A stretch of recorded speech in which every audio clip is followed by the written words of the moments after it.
All right, guys, we're watching the All-American wide receiver versus DB one-on-ones. All right, we're just going to talk through all of these plays, the good, the bad, the ugly, what DBs could have done better. A reoccurring theme that I'm sure you've heard and you'll hear a lot on this channel is patience, patience, patience. Don't open the gate, don't open the gate. All right, we all know that. We all do it. It's incredibly tough to stay disciplined in our technique each and every play. But even if we have a breakdown in our technique, there's always something we can do to recover and still make plays, all right? So let's walk it through. Now, right off the bat, he evens his stance and he hesitates. We should be patient, patient, patient, but we still should be gaining ground just a little bit. All right, if you're inching back, you want to still inch back because you want to, if you're not going to jam right off the line of scrimmage, you want to keep that space, okay? Now, as the receiver releases, he gives a hesitant fake inside. Okay, we don't really need to respect it. The DB does a good job because we're already inside. All right, as the receiver releases, he gets even. All right, so we're ready for a jab this way to come this way or a jab this way to go back this way. All right, either way, we want to stay square as much as possible, or we want to be at about a high 45-degree angle, closing off the slant, but not opening the gate, all right? As the receiver goes, he gives a hesitant fake to the inside. All right, we don't need to jump on this one. Why? It's one of the first moves, and our body's there. If he was really going to go inside, he's going to run right through our chest, and we're going to make the play just by standing there, all right? Now, the DB opens the gate here.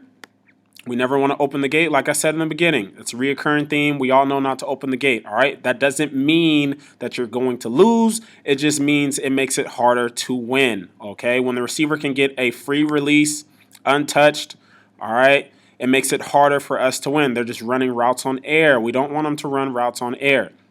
All right, as we go, the receiver leans in, all right, to try to stack us.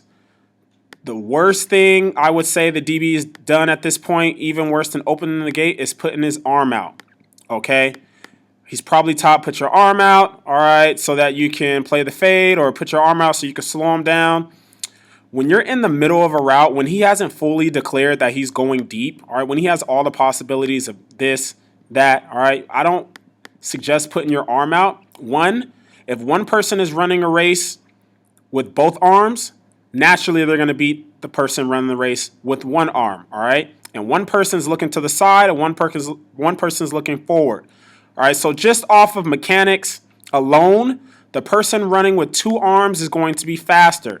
Or we put our arm out. A lot of times when you put your arm out, you're trying to catch up or you're trying to stop the receiver. All right, but a lot of receivers are good enough to use that arm to swipe you through, to chop it down, and to throw you off balance, okay? This isn't a balanced position. Running with one arm out like this isn't a balanced position.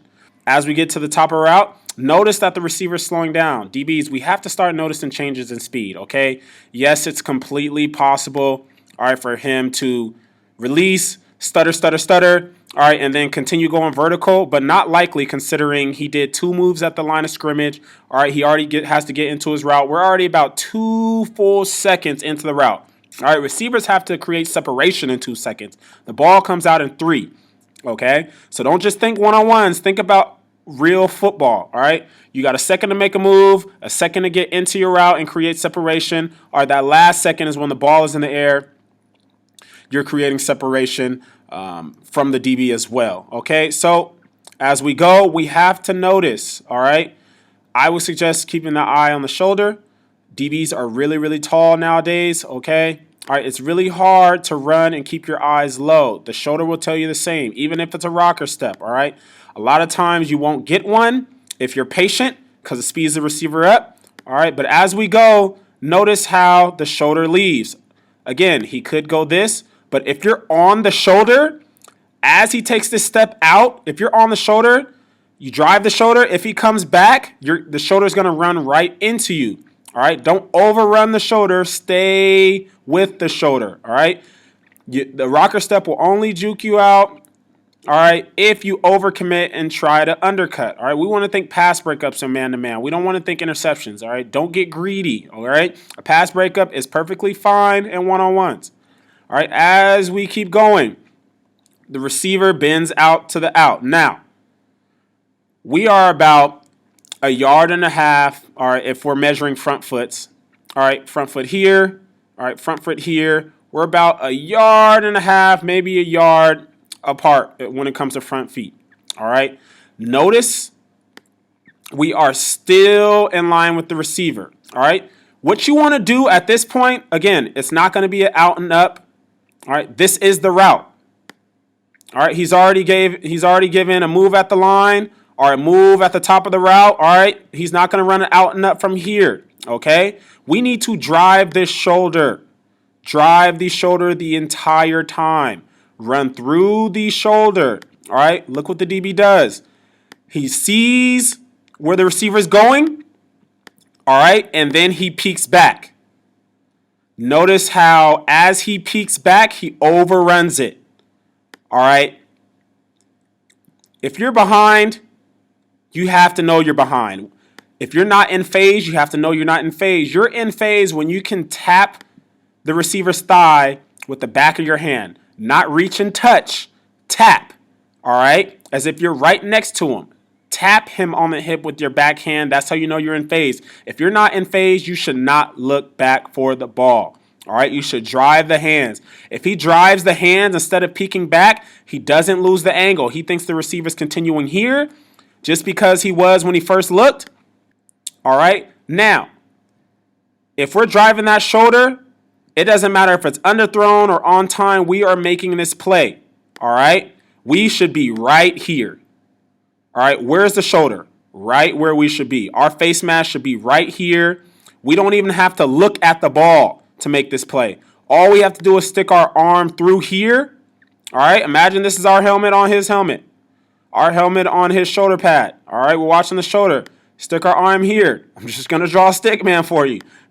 You got the arm out for the tackle. We can make this play without even looking at the ball, but because we peek for that split second and we lose the angle, we don't even notice that it's an underthrown ball.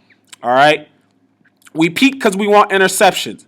All right, we think interceptions are what everyone wants to see.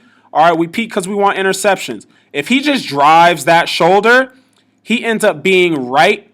Again, stick man, he ends up being right in front of the receiver, and he can turn his head at the last second and get this interception. But because we peek, we have poor eye discipline. All right, it's a catch. All right, let's recap again the full play in slow-mo, so we can go through what we should be thinking, okay? I'm not going to tell you not to open the gate. I'm not going to tell you to stay patient. Again, broken record, I can say that about every time a DB does good, he was patient. I can say that about every time a DB does bad, he wasn't patient. He opened the gate, all right? If we open the gate, if we're not patient, we can still make plays, okay? So, off the release, okay. He evens his stance. We stay patient. We close off the slant. He does a good job there. All right, he hesitates inside. We don't jump inside because we're already inside. If he runs inside, runs this slant, he's going to run right through our chest, and it's a natural pass breakup without even doing anything, okay? Of course, we open the gate. No, but we get up here. Do not put your arm out. You're not going to stop him if he's already in front of you. You're just going to slow yourself down, all right? They can use it as a weapon against us. A swipe through, a chop, and we're going to be off balance. We should have our eyes on this shoulder. Even if the shoulder rockers and goes here. If we're driving the shoulder, we drive the shoulder with our face mask, all right? And the rocker will run right back into our face mask, all right? If we're watching that shoulder, we can guard whatever he throws at us. He doesn't give us much at the top of the route. He just turns and runs. Again, if we have our eyes here the whole time, we are not in phase. In phase meaning we can tap his inner hip with our inner hand, not lunge, not reach, tap. Hey, excuse me. All right? That's it. That's how you know you're in phase. If we drive that shoulder, instead of peeking back, we notice that by the shoulder slowing down, the ball is underthrown. Instead, we peek while we're not in phase and we overrun it. All right? If we don't overrun this, we're under it and it's an interception, a pass breakup at the least.